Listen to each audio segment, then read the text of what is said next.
کہ مال کی وراثت جو انسان دنیا سے چلا جائے تو اس وقت اس کے مال کی تقسیم کیسے ہوگی۔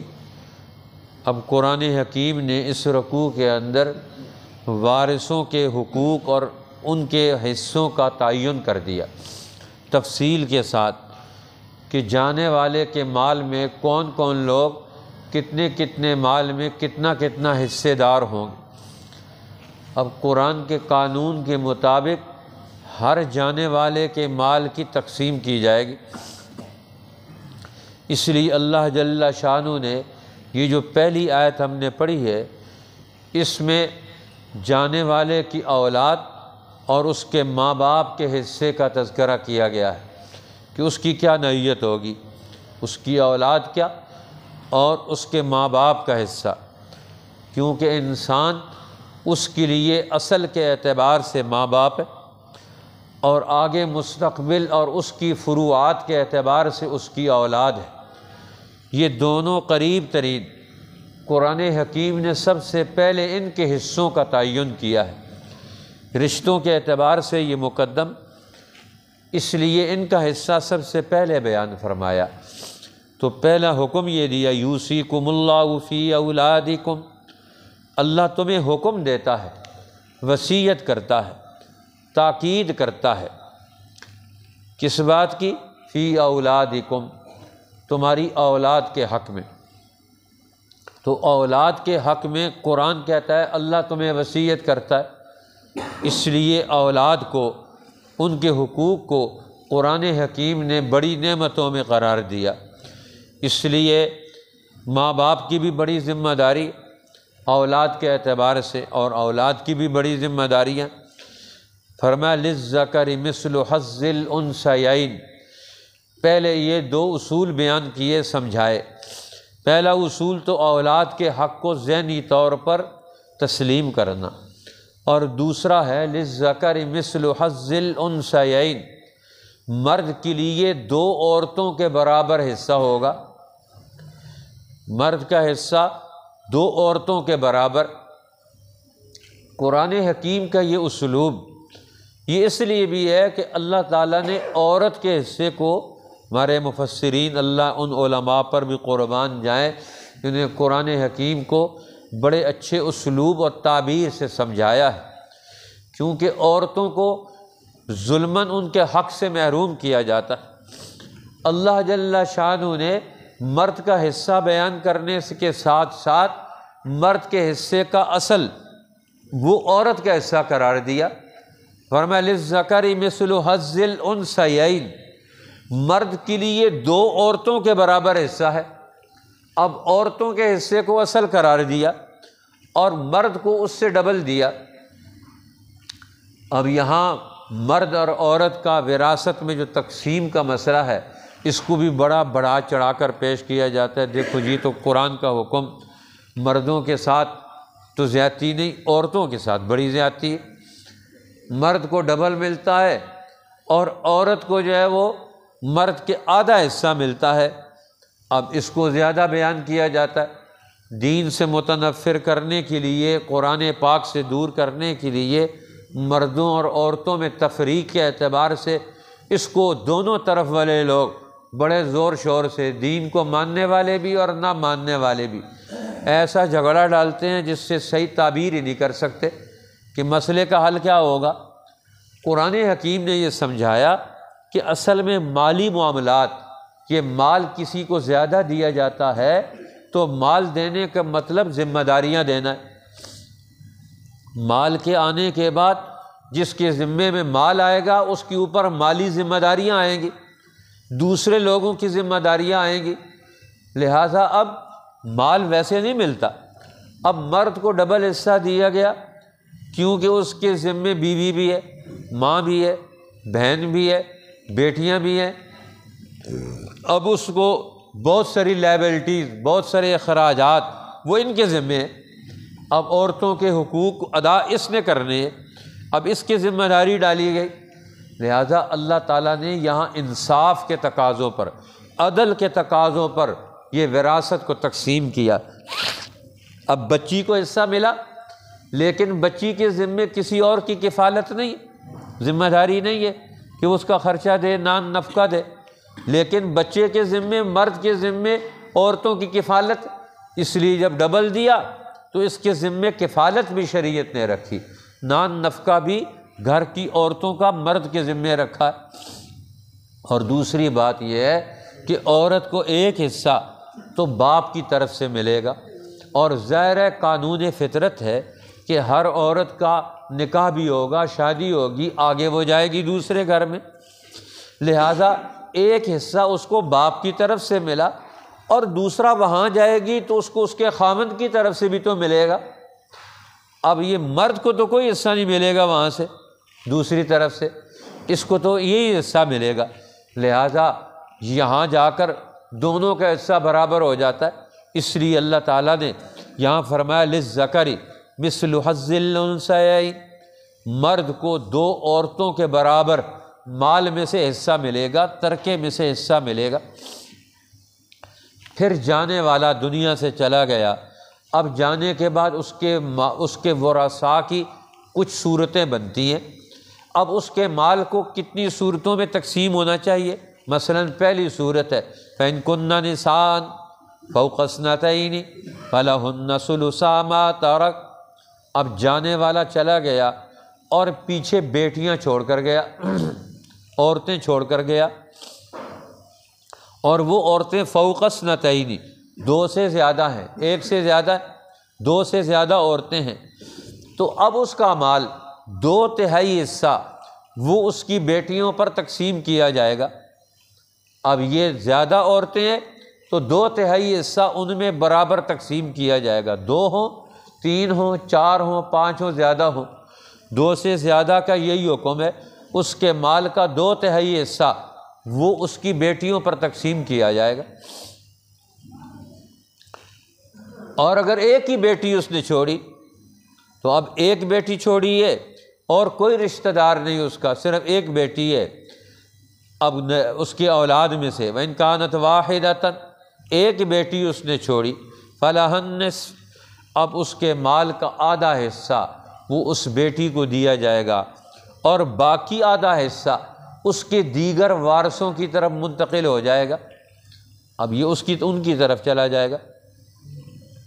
اب اگر جانے والے کے دنیا میں ماں باپ بھی موجود ہیں، وَلِأَبَوَيْهِ لِكُلِّ وَاحِدٍ مِّنْهُمَا السُّدُسُ مِمَّا تَرَكَ إِن كَانَ لَهُ وَلَدٌ، اب جانے والے نے پیچھے بچیاں بھی چھوڑی، ماں باپ بھی چھوڑے، اولاد بھی چھوڑی ہے، ماں باپ بھی چھوڑے ہیں، اب اس کو کیسے تقسیم کیا جائے گا؟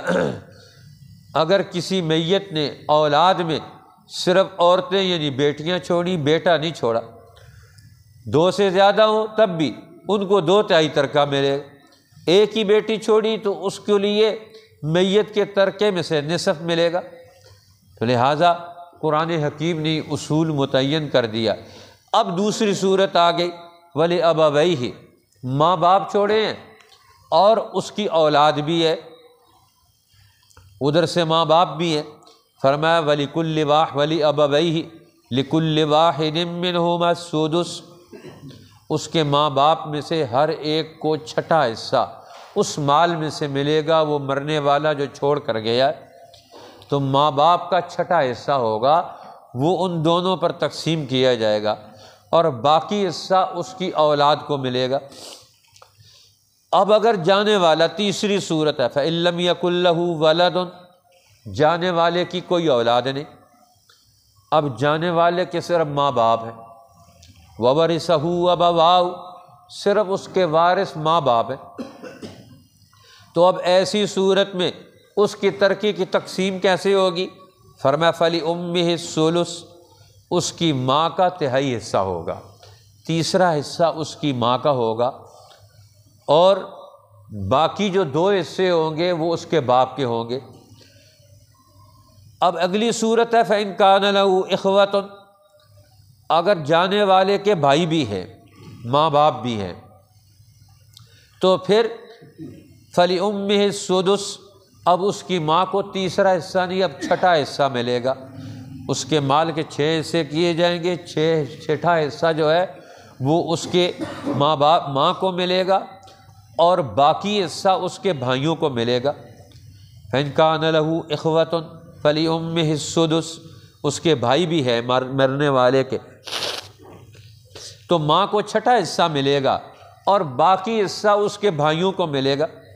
لیکن یہ مال کی تقسیم اس وقت ہوگی کہ پہلے مال میں سے مرنے والے کے کفن کا، اس کے دفن کا، انتظامات کا جو خرچہ ہوگا وہ پہلے نکالا جائے گا۔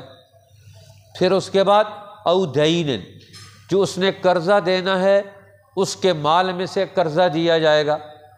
میت کے کفن دفن کا انتظام اس کے مال میں سے کیا جائے گا، اور میت کے جو قرضے ہوں گے وہ قرضے اس کے مال میں سے ادا کیے جائیں گے۔ اور قرضوں کے بعد پھر اگر اس کی وصیت ہے کسی کے لیے تو تیسرے حصے مال کے اندر اس کی وصیت نافذ کی جائے گی، کیونکہ مال کا سب سے پہلا حقدار مال کمانے والا ہے۔ قرآن کا اصول ہے جو مال کماتا ہے وہ سب سے پہلے حقدار ہے۔ اب تو مال کمانے والا حقدار نہیں، پہلے اسے چھین لیا جاتا ہے، کوئی حکومت چھین لیتی ہے، کوئی ٹیکس والے چھین لیتے ہیں، کوئی بجلی والے چھین لیتے ہیں، کوئی سوئی گیس والے چھین لیتے ہیں، کوئی جو چیزیں وہ خریدتا ہے اس کو مہنگے داموں چیزیں بیچ کر نئے سے نئے ٹیکس لگا کر اس کا مال جیتے جی اس کے کپڑے بھی اتار لیتے، سب کچھ اتار لیتے۔ پہلے تو میت کا ترکہ تقسیم کیا جاتا تھا، اب زندہ کا ترکہ یہ سارے رشتہ دار نہیں ڈاکو تقسیم کر لیتے۔ مالدار لوگ وڈیرے اور بڑی بڑی کمپنیاں مسلسل لوٹ مار کرتی ہیں۔ اس لیے قرآن کا پہلا اصول یہ ہے کہ مال کا حقدار وہ صرف سب سے پہلے مال کمانے والا ہے، اور مال کمانے والے کے سب سے زیادہ قریب جو مال کے کمانے میں، مال انسان ویسے تو نہیں کماتا، اب اس کے لیے اس کی جان کی ضرورت ہوتی ہے، اس کو عزت کی ضرورت ہوتی ہے، اس کے مرتبے کی ضرورت ہوتی ہے۔ اب اس کے کاموں میں اس کے ماں باپ پہلے شامل ہوتے، پھر اس کی اولاد آتی ہے وہ اس کے ساتھ شامل ہوتی ہے، اس کی بیوی آتی ہے وہ اس کے کاموں میں اس کا ہاتھ بٹاتی ہے۔ ہر کوئی آدمی اکیلے تو مال کما کے نہیں لاتا، یہ سارے لوگ اس کا تعاون کرتے ہیں تب وہ ایک آدمی مال کمانے کے برابر پہنچتا ہے۔ تو لہٰذا قرآن نے درجہ بدرجہ جو لوگ اس کے ساتھ محنت میں، تعاون میں، حفاظت میں اور اس کے ساتھ ہمدردیوں میں، اس کے ساتھ دکھ درد کے ساتھی بن کر شریک رہے ہیں، قرآن نے ان کو شامل کیا۔ اب جو دور دراز رہے ساری زندگی وہ کیا ہم اس کے وارث بنیں گے؟ یہ بھی غلط ہے۔ اس لیے کسی کا مال ناحق طریقے سے کھانا یہ غلط ہے۔ فرمایا فریضۃ من اللہ، یہ جو حصوں کا تقرر ہے اس کو قرآن نے فریضہ قرار دیا، یہ حصوں کا تقرر یہ فریضہ ہے۔ اس لیے علم المیراث اس کو علم الفرائض کا نام بھی دیا گیا۔ شریعت کے اندر وراثت کے علم کو فرائض کا علم، نبی اکرم صلی اللہ علیہ وسلم نے خود ارشاد فرمایا تعلموا الفرائض وعلموها الناس، تم فرائض کا علم سیکھو یعنی علم المیراث سیکھو، وعلموها الناس اور لوگوں کو آگے سکھاؤ۔ سب سے پہلے رسول اللہ صلی اللہ علیہ وسلم نے ارشاد فرمایا میری امت میں سے جو علم اٹھے گا وہ یہ وراثت کی تقسیم کا علم اٹھے گا۔ یہ میراث اور ترکے کی تقسیم کا جو علم ہے یہ سب سے پہلے اٹھے گا۔ لوگ اس کا اہتمام نہیں کریں گے، نہ اسے سیکھیں گے، نہ اسے سکھائیں گے، نہ اسے پڑھیں گے، نہ اسے سنیں گے۔ کیوں کہ اپنے مفاد کا خطرہ ہے ہر ایک۔ ہم اپنی مرضی کے مطابق اپنے وراثت ترکہ تقسیم کرنا چاہتے ہیں، اپنی خواہش کے مطابق تقسیم کرنا چاہتے ہیں، اپنی اولاد میں سے بچیوں کو محروم کرنا چاہتے ہیں، اپنی اولاد میں سے خاندان میں سے عورتوں کو محروم کرنا چاہتے ہیں۔ اس لیے حضور نے فرمایا سب سے پہلے یہ فرائض کا علم، وراثت کا علم یہ امت کے اندر سے اٹھ جائے گا۔ جب یہ علم اٹھے گا تو نوستیں بھی تو آئیں گی پھر۔ اس لیے صحابہ کرام میں بھی اس علم کا اہتمام کیا گیا تھا۔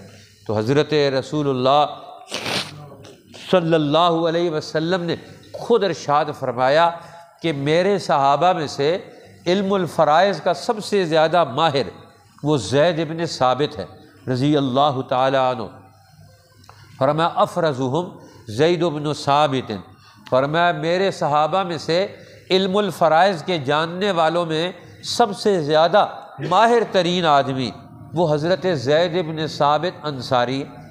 اس لیے بڑے بڑے اجلہ صحابہ کرام وراثت کی تقسیم کے مسائل میں حضرت زید بن ثابت کی طرف رجوع کیا کرتے۔ ان میں سے بڑا اونچا مقام ان کو بھی تھا۔ حضرت عثمان رضی اللہ تعالیٰ عنہ، حضرت علی رضی اللہ تعالیٰ عنہ، یہ چند بڑے نام ہیں، حضرت معاذ بن جبل، اور کچھ ایسے نام ہیں، عبداللہ ابن مسعود رضی اللہ تعالیٰ عنہ۔ لیکن علم الفرائض کے اندر حضرت عثمان کا اور حضرت زید بن ثابت کا نام بڑے اونچے درجے کے لوگوں میں سے۔ جس طرح حج کے مسائل میں حضرت عثمان رضی اللہ تعالیٰ عنہ ان کا مقام سب سے اونچا ہے کہ حج کے مسائل پر، حرم کی تفصیلات پر ان کو سب سے زیادہ عبور تھا۔ اس لیے حضرت عمر بھی انتظار کرتے تھے کہ حج کے سفر میں کوئی مسئلہ آ گیا تو فرمایا ٹھہر جاؤ، عثمان کو آنے دو، وہ تمہیں اس کے مسئلے کا تمہیں شرعی حکم بتائے گا۔ اسی طرح بعد کے صحابہ میں حج کے مسائل میں حضرت عبداللہ ابن عمر رضی اللہ تعالی عنہما، ان کو بھی بڑا اونچا مقام حاصل تھا، اور دیگر مسائل میں حضرت عبداللہ ابن عباس رضی اللہ تعالی عنہ، ان کو بھی بڑا اونچا مقام حاصل تھا۔ بہرحال اسی طرح دیگر اجتماعی مسائل ہیں، ان میں حضرت عائشہ کا مقام بھی بہت اونچا، اور دین کے اوورآل مسائل میں حضرت ابو بکر، حضرت عمر رضی اللہ تعالی عنہ، ان لوگوں کا بڑا اونچا مقام تھا۔ اس لیے حضرت زید بن ثابت اور حضرت عثمان رضی اللہ تعالی عنہ علم الفرائض کے مجتہدین میں شمار ہوتے ہیں۔ ان کا درجہ اجتہاد پر فائز ہے کہ انہوں نے قرآن سے، حدیث سے، سیرت نبوی سے، ان سب چیزوں سے جو علم الفرائض کو اخذ کیا، اگلے دور کا عملی نظام پورا انہوں نے مرتب کیا، جس کو ہمارے فرائض کی کتابوں میں پڑھایا جاتا ہے۔ بہرحال چونکہ یہ حصے ہیں، اور حصوں کا تعین کرنا، ہر آدمی کی وفات کے بعد مال کی تقسیم کرنا، یہ ایک اہم ترین فریضہ ہے۔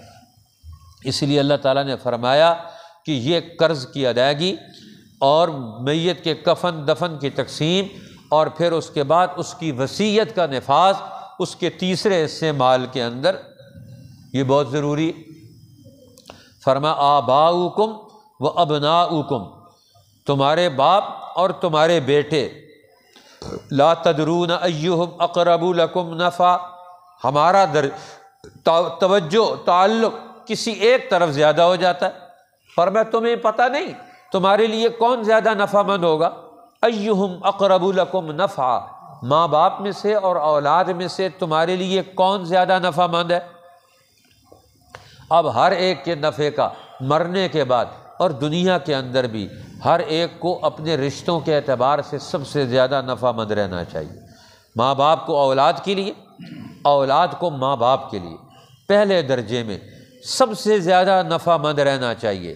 یہ سب سے زیادہ بنیادی حق ہے کہ یہ ایک دوسرے کے لیے نفع کا سوچیں اور خیر خواہی کا سوچیں، بھلائی کا سوچیں۔ لہٰذا ہمیں اب رشتوں کے اندر مال کی تقسیم کے اعتبار سے جو اللہ نے وراثت میں حصے متعین کر دیے ہیں، ان میں اب گڑبڑ نہیں کرنی چاہیے۔ اس لیے حضور نے فرمایا اب لا وصیت لوارث، وارث کے حق میں وصیت نہیں کی جا سکتی، اس کا حصہ اللہ نے متعین کر دیا، قرآن نے متعین کر دیا۔ لہذا اس حصے کا تعین ہو چکا، اب کوئی آدمی اپنے جانے والا مورث اپنے وارث کے لیے وصیت نہیں کر سکتا کہ میرے وارث کو اتنا مال دے دیا جائے اس کو حصے کے مطابق۔ ہاں غیر وارث کے لیے جو وصیت کرے گا وہ بھی اس کے تیسرے حصے مال کے اندر وہ وصیت نافذ ہوگی۔ حضرت سعد بن ابی وقاص رضی اللہ تعالیٰ عنہ حضور علیہ السلام کے جلیل القدر صحابی، تو وراثت سے کسی کو محروم نہیں کرنا چاہیے۔ ان کی نرینہ اولاد نہیں تھی، بچیاں تھیں، تو اب فتح مکہ کے موقع پر وہ بیمار ہو گئے۔ رسول اللہ صلی اللہ علیہ وسلم ان کی بیمار پرسی کے لیے، عیادت کے لیے تشریف لے گئے، اور ایسے بیمار تھے کہ ان کو خود بھی خطرہ لگ گیا کہ شاید اس بیماری میں دنیا سے چلا جاؤں۔ تو رسول اللہ جب بیمار پرسی کے لیے گئے تو بڑے غم کا اظہار کیا کہ میں تو مکہ کو چھوڑ کر گیا تھا ہجرت کر کے اللہ کے نام پر، اب یہاں مکہ میں موجود ہو میری موت آ رہی ہے، کہ میری ہجرت کا عمل تو نہیں ختم ہو جائے گا۔ آخری وقت میں بھی انہیں اپنے اعمال کی وہ اس کی قدر، اس کی حفاظت، اس کا خطرہ ہے کہ میرا یہ عمل کہیں ختم تو نہیں ہو جائے گا ہجرت کا، کہ میں مہاجر بن کر اللہ کی راہ میں گیا اور واپس میری موت مدینہ میں مکہ میں آ رہی ہے، مدینہ میں نہیں۔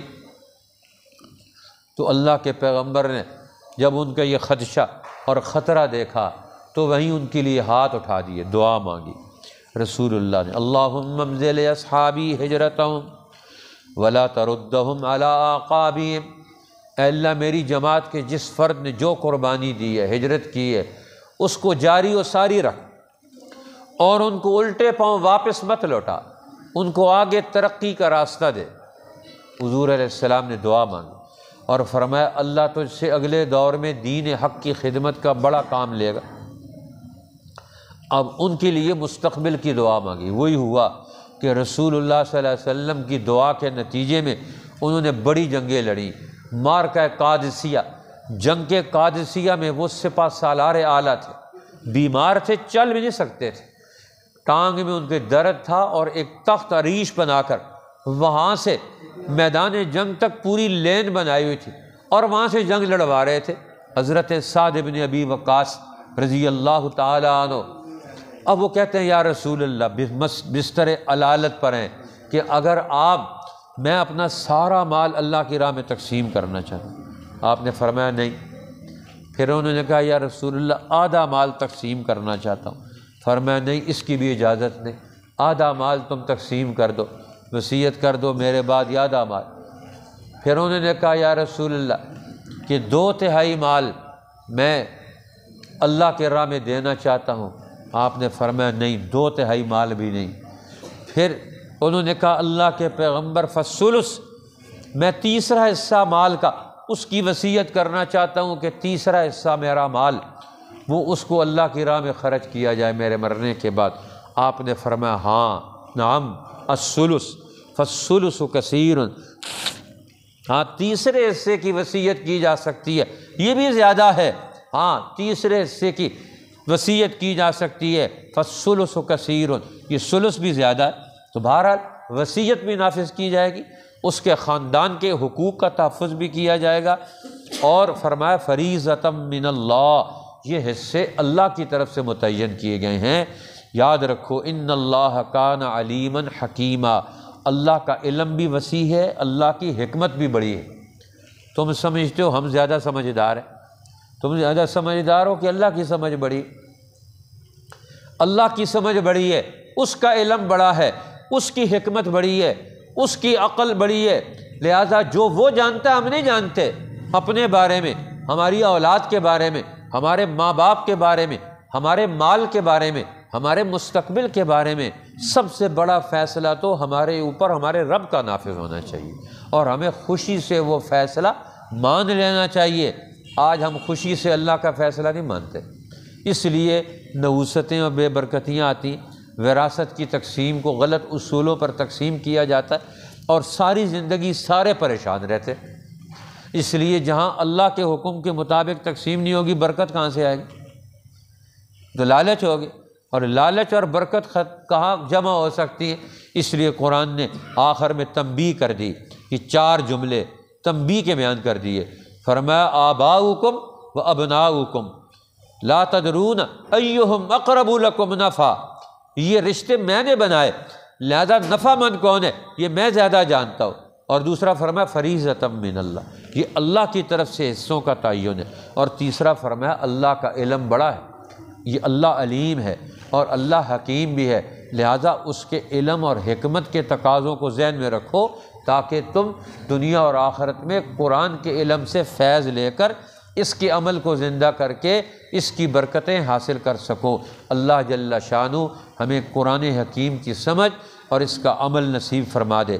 یوصیکم اللہ فی اولادکم، اللہ تمہیں حکم کرتا ہے تمہاری اولاد کے حق میں، للذکر مثل حظ الانثیین، مرد کا حصہ ہے 2 عورتوں کے برابر، فَإِن كُنَّ نِسَاءً فَوْقَ اثْنَتَيْنِ، پھر اگر صرف عورتیں ہی ہوں 2 سے زیادہ، فَلَهُنَّ ثُلُثَا مَا تَرَكَ، تو ان کے لیے 2/3 اس مال میں سے وہ جو چھوڑ مرا۔ فَإِن كَانَتْ وَاحِدَةً، اور اگر ایک عورت ہو، فَلَهَا النِّصْفُ، تو اس کے لیے آدھا مال ہے۔ وَلِأَبَوَيْهِ لِكُلِّ وَاحِدٍ مِّنْهُمَا السُّدُسُ، اور میت کے ماں باپ کو ہر ایک کے لیے دونوں میں سے چھٹا حصہ ہے مما ترک، اس مال میں سے جو کہ وہ چھوڑ مرا۔